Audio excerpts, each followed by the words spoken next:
নমস্কার বন্ধুরা, welcome to সম্পাস kitchen. আপনারা সবাই কেমন আছেন? আশা করি সবাই ভালো আছেন, সবাই সুস্থ আছেন। আজকে আমি চলে এসেছি মেটে আলু আর রুই মাছের রেসিপি নিয়ে। এটা আমি কি করে তৈরি করি সেটা আপনাদের সঙ্গে আমি শেয়ার করব।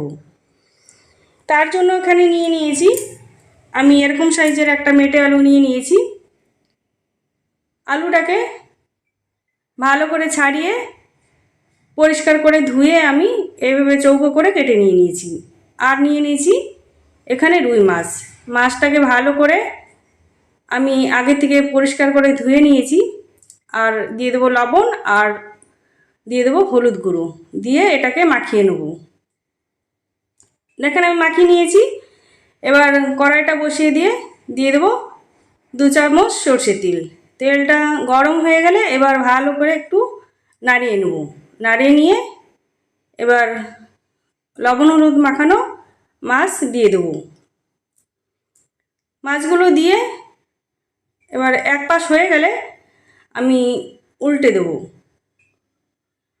উল্টে পাল্টে আমি লাল লাল করে মাছগুলো ভেজে নেব।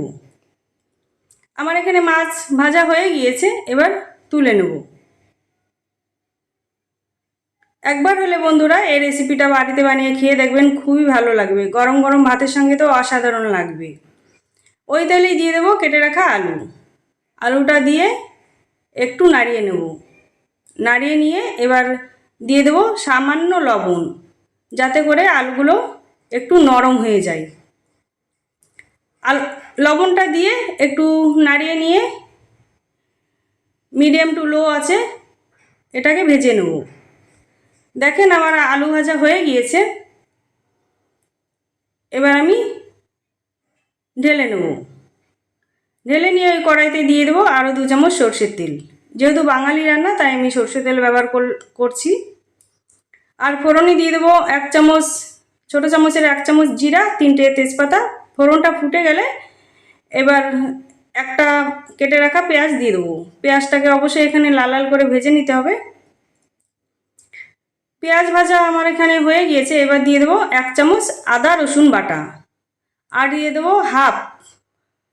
হাফ টমেটো কুচি। আর দিয়ে দেবো 5টা কাঁচা লঙ্কা চেরা।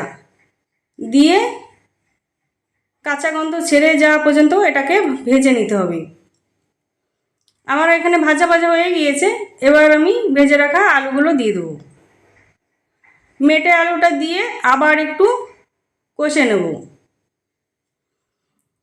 এবার দিয়ে দেবো আমি 1 চামচ লবণ। লবণটা আমি আগেই দিয়েছিলাম, বুঝে দিতে হবে, আপনারা আপনাদের কন্টিনিউ হিসাবে দেবেন। আর দিয়ে দিলাম 1 চামচ হলুদ গুঁড়ো আর হাফ চামচ লাল লঙ্কার গুঁড়ো। আর দিয়ে দিলাম এখানে জিরে গুঁড়ো। এটা ঘরের তৈরি জিরে গুঁড়োটা দিয়ে এবার ভালো করে সব উপকরণ আমি এখানে কষে নেব। আমার এখানে কষানো হয়ে গিয়েছে। এবার আমি পরিমাণ মতন জল দিয়ে দেবো। ঝোলটাও আপনারা আপনাদের কন্টিনিউ হিসাবে দেবেন। এবার নাড়িয়ে নিয়ে ফুটতে দেবো। ঝোলটা ফুটে আসলে এবার আমি ঢাকা চাপা দিয়ে রান্না করে নেব 10 মিনিটের জন্য। 10 মিনিট পর ফিরে এলাম। ঢাকাটা খুলে একটু নাড়িয়ে নিয়ে আলুটাও আমার এখানে সিদ্ধ হয়ে এসেছে। এবার আমি ভেজে রাখা মাছ দিয়ে দেবো। মাছটা দিয়ে একটু নাড়িয়ে নিয়ে আমি আরও হতে দেবো 10 মিনিটের জন্য।